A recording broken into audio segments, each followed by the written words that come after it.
जो कहेंगे सच कहेंगे। नमस्कार, मैं हूं सचिन। तुलसीदास की एक चौपाई है, बिना भय बिनु होत ना प्रीति, जिसका मतलब है भय या अनुशासन के बिना प्रेम संभव नहीं। यूपी के मुख्यमंत्री योगी आदित्यनाथ के शासन का यही तरीका है। अब जब अपराधी का पुलिस से आमना सामना होगा तो पुलिस क्या करेगी? क्या अपराधी से यह कहेगी, महानुभाव आइए, चलिए आपका जेल में स्वागत है? सामने वाला अपराधी हथियार से लैस है। वो कौन सा नियम कायदे से बंधा है?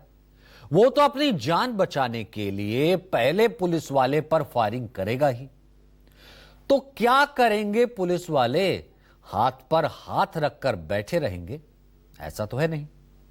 करारा जवाब देंगे और इसी में अपराधी के पैर में एक खास जगह पर गोली लगती है और उसका लंगड़ाते हुए वीडियो सामने आता है और नाम दिया जाता है हाफ एनकाउंटर। अब इन तस्वीरों को देखते जाइए।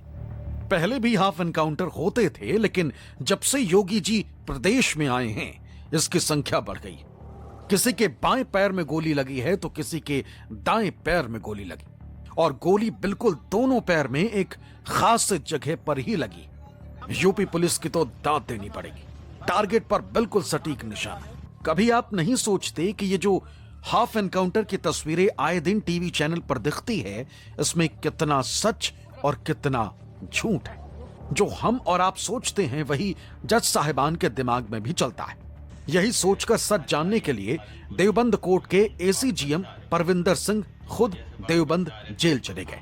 हाफ एनकाउंटर के बाद जेल में बंद कैदियों को लाइन में खड़ा कराया और एक एक से पूछताछ शुरू की। तो एक कैदी क्या बोलता है वो सुनिए। जैसे हमारी तारीख थी सहारनपुर की और हम बागपत से आ रहे थे। तो जैसे बागपत से आ रहे थे हमको शामली पार्क पे उठा लिया। लोकेशन पे हमारा नंबर लग रहा था। तो जैसे उठाया फिर हमको चौकी में ले गए। करंट लगाया, बजाया, हमारा खेता सब करा, हमारे से कबूल कराया, हमने कोई कबूल नहीं किया। तो फिर उसके बाद जंगल में ले गए। जैसे शाम हुई, फिर शाम के बाद उसके बाद गोली मारते थे। मोटरसाइकिल ले गए उठा के थाने में से, और फिर हमारे गोली कैसे मारी? गोली नीचे पड़ा के मारी। क्या पूरा बताओ ना, कैसे ऐसे लेटने की जरूरत नहीं है। ऐसे लेटो मत। फिर ऐसे टांग रखते और कपड़ा रखते, इतनी दूर से गोली मारी। चलो नीचे मारी ना। तो फिर उसके बाद अपना उसके कट्टे की फायरिंग कर खुद कर देती है। जेल में बंद ये कैदी जो कह रहा है उसके मुताबिक इसे शामली के किसी इलाके से पुलिस वालों ने उठाया, चौकी पर ले गए, मारा पीटा। जब गुनाह कबूल नहीं किया तो शाम में जंगल में ले गए और गोली मार दी। लेकिन जज साहब पूरा क्राइम सीन समझना चाहते थे, इसके लिए आगे का वीडियो देखिए। गोली कैसे मारी? गोली नीचे पड़ा के मारी। क्या पूरा बताओ ना, कैसे ऐसे लेटने की जरूरत नहीं है। ऐसे लेटो मत। फिर ऐसे टांग रखते और कपड़ा रखते, इतनी दूर से गोली मारी। कैदी जो कुछ बता रहा है अगर ये सच है तो फिर इसके मुताबिक पुलिस वाले पहले अपराधी को पकड़ते हैं, पहले धुनाई करते हैं, फिर जंगल में ले जाते हैं, फिर जमीन पर लिटा देते हैं और पैर के एक खास हिस्से पर कपड़ा रखा जाता है और फिर ठोक देते हैं। गोली मारने के बाद पहले से एक कट्टा रखते हैं, उससे फायरिंग करते हैं ताकि यह बताया जा सके कि इसने इस कट्टे से फायरिंग की और हमने जवाबी फायरिंग में इसके पैर में गोली मार दी। अब आगे का वीडियो देखिए।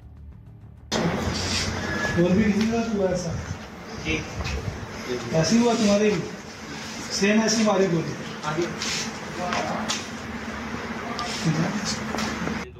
कैदी अपना जख्मी पैर दिखाता है और गोली के निशान दिखाता है। इसके बाद जज साहब दूसरे कैदियों से पूछते हैं, और भी किसी के मारी है? फिर शाम के बाद उसके बाद गोली मारी। एक बात बिल्कुल साफ साफ समझ लीजिए, कहीं आपको कंफ्यूजन ना हो।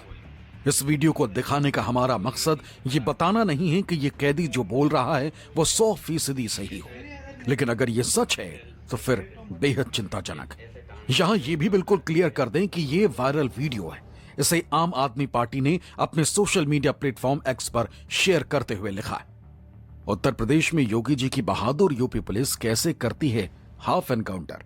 न्यायाधीश परविंदर सिंह के सामने हाफ एनकाउंटर का शिकार हुए लोगों ने पूरा तरीका बताया।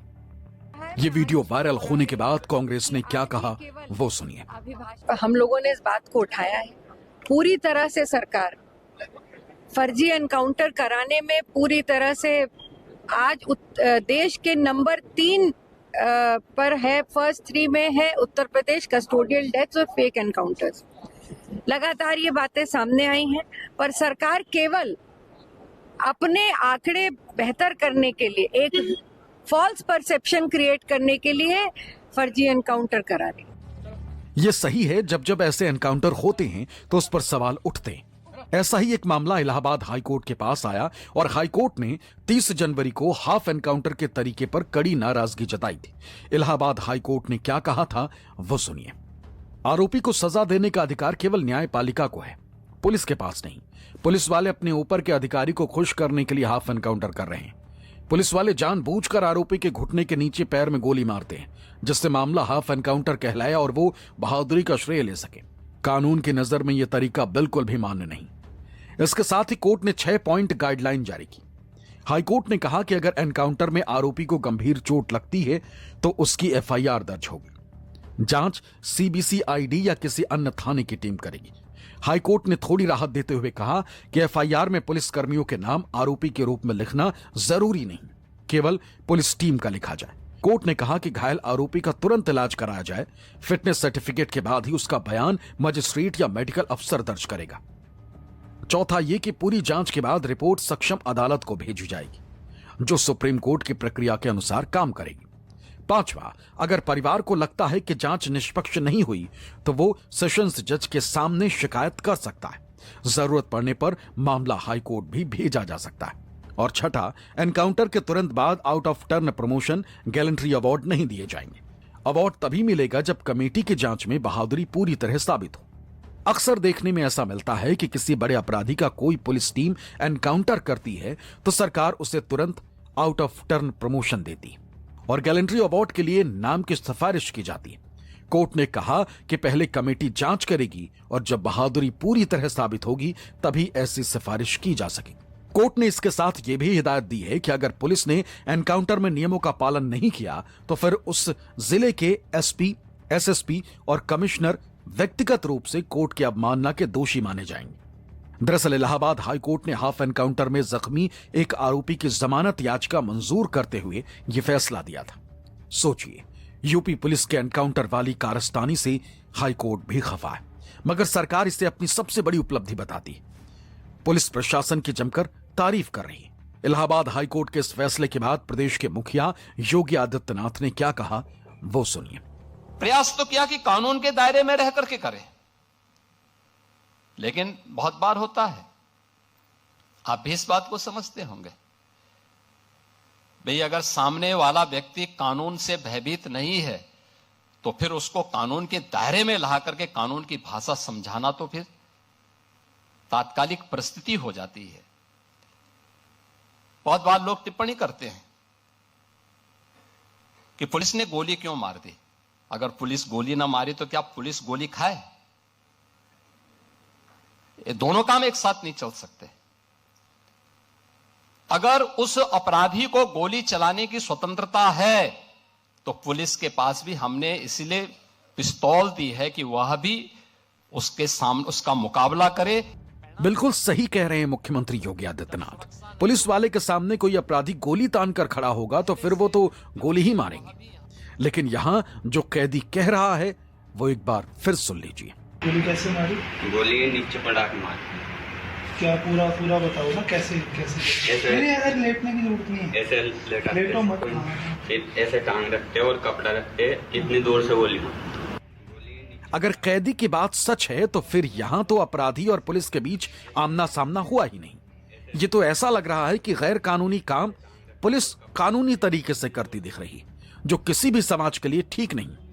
अगर जिसके हाथ में कानून की रक्षा करने का पावर है वही उसका गलत इस्तेमाल करे तो फिर पुलिस वाले निरंकुश हो जाएंगे और जिस दिन ऐसा हुआ फिर वही संविधान और लोकतंत्र के लिए खतरा हो जाएगा। अब आपको यह भी जानना जरूरी है कि यूपी में अब तक हाफ एनकाउंटर के कितने मामले सामने आए। जब इतना सब होगा तो फिर विपक्ष कैसे चुप रह सकता है? केवल यही बातें नहीं रुकती। एक मुरैना का नौजवान गुर्जर समाज का, वो भर्ती के लिए, अग्निवीर भर्ती के लिए आगरा आया और पुलिस में दबाव था कि बालू माफियाओं को पकड़ना है। पुलिस के लोगों ने उसी नौजवान को देखा, बस से उतारा और गोली मार दी और कहा कि ये बालू माफिया है। बाद में पता लगा वो मुरैना का है, मध्य प्रदेश का है। मां बाप और उसके परिवार के लोग आए, वो कोर्ट गए, समाजवादियों ने मदद की। उसके बाद उन पुलिस वालों के खिलाफ एफआईआर दर्ज हुई है। सियासत अपनी जगह, सवाल सियासत का नहीं, किसी की जिंदगी से जुड़ा, और जिंदगी का फैसला कानूनी तरीके से होना चाहिए। इसके लिए अदालतें देश में काम करती। Bureau report, news 24। तो यूपी में एनकाउंटर तो इससे पहले भी होते थे, मगर इस तरह पहले कभी सवाल नहीं उठे। आपको 2003 के बाद हुए एनकाउंटर के आंकड़े हम बताते हैं। 29 अगस्त 2003 से 13 मई 2007 तक मुलायम सिंह यादव की सरकार रही। इस 4 साल के दौरान यूपी में 499 एनकाउंटर हुए। 13 मई 2007 से 14 मार्च 2012 तक मायावती की सरकार रही। इस दौरान 261 एनकाउंटर हुए। 15 मार्च 2012 से 19 मार्च 2017 तक अखिलेश यादव की सरकार रही समाजवादी पार्टी की। इस दौरान करीब 40 एनकाउंटर हुए, जबकि 20 मार्च 2017 से 31 दिसंबर 2025 तक योगी की इस 8.5 साल की सरकार में कुल 16,284 एनकाउंटर हो चुके थे। इसके बाद से अभी तक के आंकड़े आने बाकी हैं। मार्च 2017 से दिसंबर 2025 तक जो आंकड़ों का औसत हमने निकाला, तो यूपी में हर दिन लगभग 5 से ज्यादा एनकाउंटर हुए हैं average.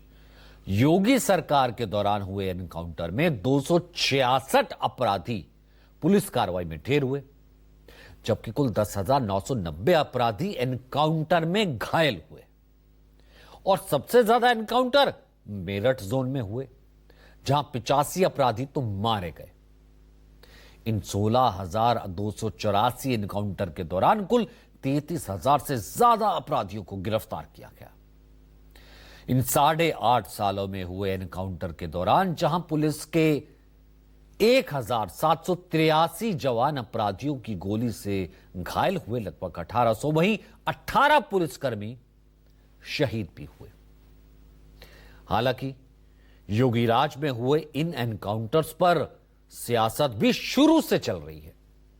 Samajwadi party chief Akhilesh Yadav ने जहां कुछ समय पहले यह तक कहा था कि एनकाउंटर वाले के जाने का काउंटडाउन शुरू हो चुका है, वहीं सीएम योगी आदित्यनाथ ने आज विधानसभा में कहा कि समाजवादी पार्टी के समय में प्रदेश की कानून व्यवस्था क्या थी और आज क्या है, ये सब जानते हैं।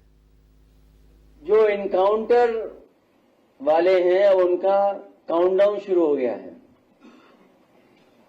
जो एनकाउंटर वाले हैं उनका काउंटडाउन शुरू हो गया है। अब वो सरकार में उतने दिन नहीं रहेंगे जितने वो सरकार में रह चुके हैं। इसी वजह से आप देखते होंगे उनकी भाषा बदल गई है, उनको सोचने समझने का तरीका भी बदल गया है। और सच्चाई तो यह है कि मन की कुटिलता ही वचन की कटुता बनती है। मन की कुटिलता ही वचन की कटुता बनती है। जिन्होंने खुद के ऊपर सच्चे मुकदमे हटवाए हों और दूसरों के ऊपर झूठे मुकदमे लगवाए हों, वो जितना कम बोलेंगे उतना ही उनकी सच्चाई छुपी रहेगी। पुलिस का मनोबल टूटा हुआ था, न बेटी सुरक्षित थी और न व्यापारी ही सुरक्षित था। प्रदेश की छवि अराजकता और अस्थिरता का पर्याय थी। और आज उपद्रव नहीं, अब उत्सव प्रदेश है उत्तर प्रदेश, उत्सव प्रदेश। रिकॉर्ड पुलिस भर्तियां, महिला सशक्तिकरण की एक नई पारी, मॉडर्न पुलिसिंग, सुदृढ़ साइबर एवं फॉरेंसिक इंफ्रास्ट्रक्चर। जिस साइबर क्राइम की आप बात कर रहे थे, साइबर अपराध की आप बात कर रहे थे, उस पर भी हम चर्चा करेंगे।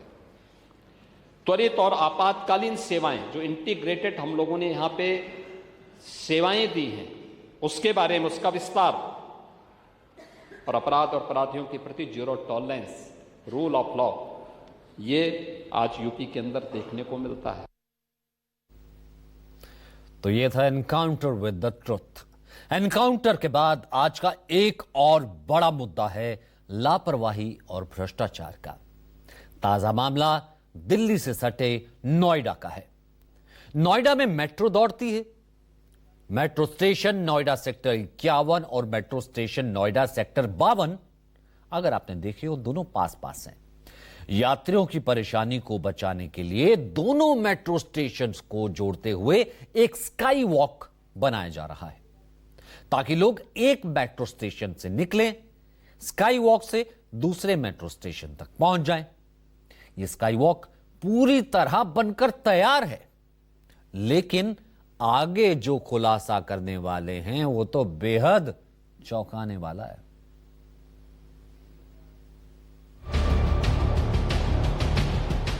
सबसे पहले ड्रोन तस्वीर के जरिए आपको समझाते हैं।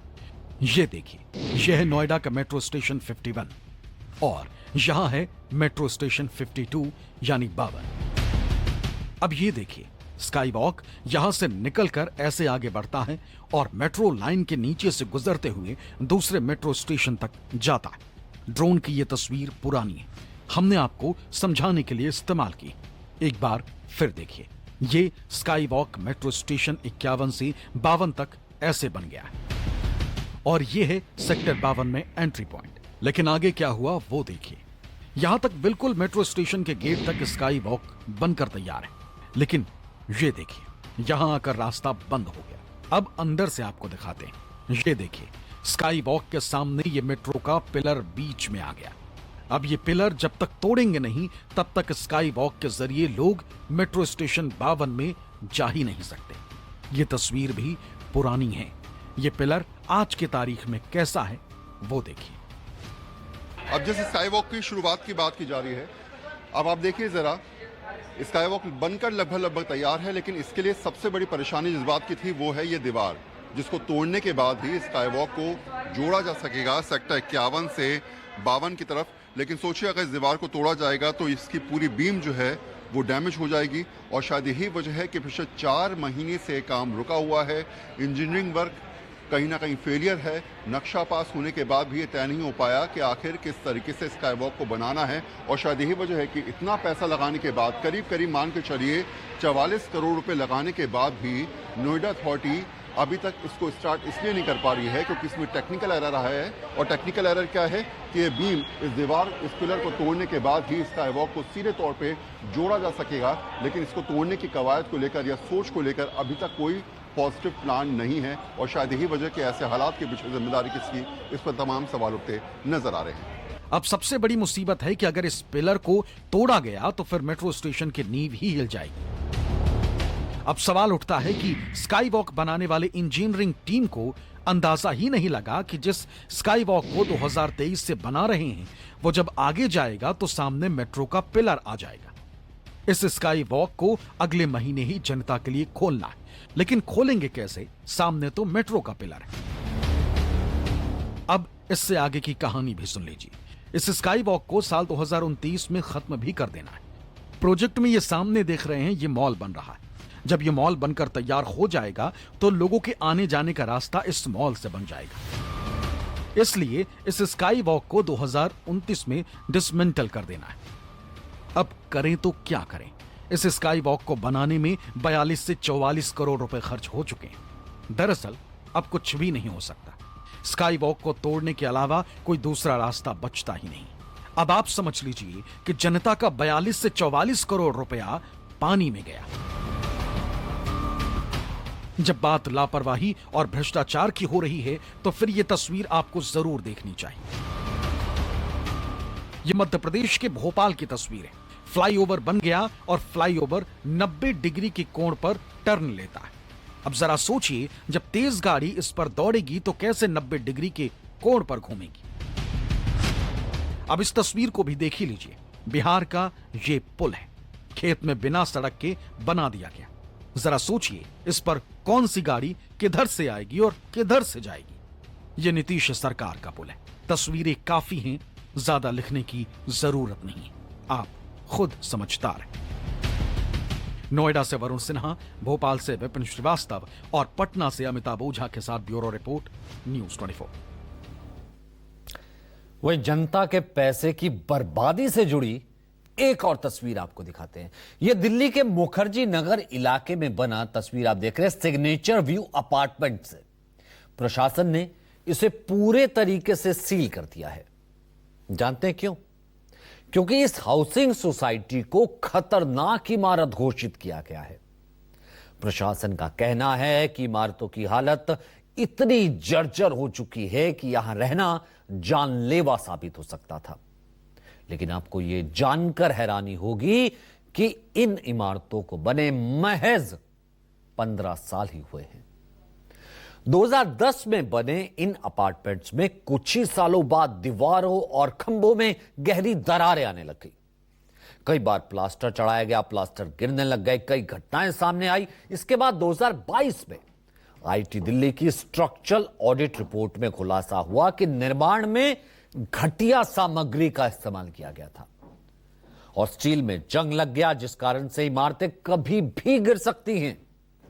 सुरक्षा को देखते हुए एमसीडी ने दिसंबर 2023 में इन इमारतों को गिराने का आदेश जारी कर दिया।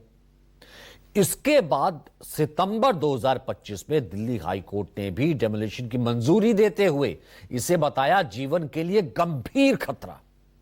और 12 अक्टूबर 2025 तक इन इमारतों के फ्लैट्स में रह रहे लोगों को कहा गया कि वो फ्लैट्स खाली कर दें। समय सीमा समाप्त हो गई। समाप्त होने के बाद भी जब कई लोग अपने फ्लैट्स खाली नहीं कर पाए तो अक्टूबर 2025 में प्रशासन ने अपार्टमेंट्स की बिजली और पानी की सप्लाई काट दी और मुख्य गेट्स पर ताले लगा दिए। अब इन अपार्टमेंट्स के सभी 12 टावर्स को तोड़कर दोबारा बनाया जाएगा। सोचिए कैसे पैसों की बर्बादी की जा रही है। राजधानी दिल्ली का signature view apartment Mukherjee Nagar में बना हुआ है, जहां मैं खड़ा हूं इस वक्त। मेरे पीछे ये वो सिग्नेचर व्यू अपार्टमेंट है और कहा जाए कि ये 2010 में बनकर तैयार हुआ था, लोग आने लगे थे। लेकिन जब लोग रहने लगे तो इसकी स्थिति खराब होती रही। यानी ये जो आप टूटे हुए स्ट्रक्चर को देख रहे हैं, लगातार इसका खंभों में दरारें आने लगी, प्लास्टर गिरने लगा और कहा जाए कि एक ना एक कहा जाए कि स्थिति खराब होती चली गई। जिसके बाद ये हुआ कि आईआईटी दिल्ली की तरफ से एक स्ट्रक्चरल ऑडिट रिपोर्ट पेश की गई, जिसमें इस्तेमाल किया गया जो मटेरियल इसमें लगाया गया है, लोहे का सरिया हो चाहे दीवारों में सीमेंट हो, वो कमज़ोर निकला। वो कहा गया कि घटिया स्तर का है, जंग लगने के कारण इमारत कभी भी गिर सकती है। यानी 2010 में बनी इमारतें जब यहाँ लोग आने लगे तो उसके बाद ये स्थिति हुई कि लोग लगातार शिकायत करते रहे थे कि भाई इसकी चीज़ें गिर रही हैं। जिसके बाद ऑडिट हुआ जिसमें निकला कि घटिया स्तर का सामान लगा हुआ है। फिर उसके बाद 2023 में दिसंबर में इमारत को गिराने का आदेश आया। हालांकि मामला कोर्ट गया, कोर्ट में लड़ाई लड़ते चले गए और जिसमें ये साफ हुआ कि ये जो इमारत है इसको खाली करना पड़ेगा, इसको खतरनाक घोषित किया गया, यानी डेंजर बिल्डिंग इसको घोषित किया गया। उसके बाद जहां गाइडलाइंस देखी गई, जहां डीडीए की तरफ से 17/9/2025 को कोर्ट का एक ऑर्डर था जिसमें ये कहा गया था कि आपको 12/10/2025 यानी 12 अक्टूबर 2025 को इस सोसाइटी को पूरी तरीके से खाली कर दिया गया। यानी 12 टावर हैं, 336 फ्लैट हैं जो पूरी तरीके से आप देख रहे हैं जर्जर हालात में थे। जिसके बाद डीडीए लगातार जिस कोर्ट में जिस तरीके से फैसला लिया गया कि जो इस पर रहने वाले लोग थे उनको जब आदेश दिया गया तो साथ ही साथ ये भी कहा गया कि इसको दोबारा बनाया जाएगा और दोबारा बनाने के बाद उनको वापस दिया जाएगा। और यही बात थी कि जिसके बाद लोगों ने ये भी अपील की थी कि वो जो यहाँ रह रहे हैं ये MIG और HIG फ्लैट थे, तो उनको DDA की तरफ से आदेश दिया गया, यानी कहा गया कि उनको जो HIG है, HIG फ्लैट वालों को 50,000 रुपये दिए जाएंगे, MIG फ्लैट वालों को 38,000 रुपये मुआवजा, यानी ये बतौर रेंट के तौर पर, यानी आसपास के इलाके में जो लोग इस अपार्टमेंट से इनको खाली कराया गया था, रहने लगे थे, उनको किराया दिया जाएगा। चलिए फिलहाल आज के एपिसोड में इतना ही। जो कहेंगे सच कहेंगे, फिर होगी आपसे मुलाकात। इजाजत दीजिए, आपको छोड़ जाते हैं सुपर 30 के साथ।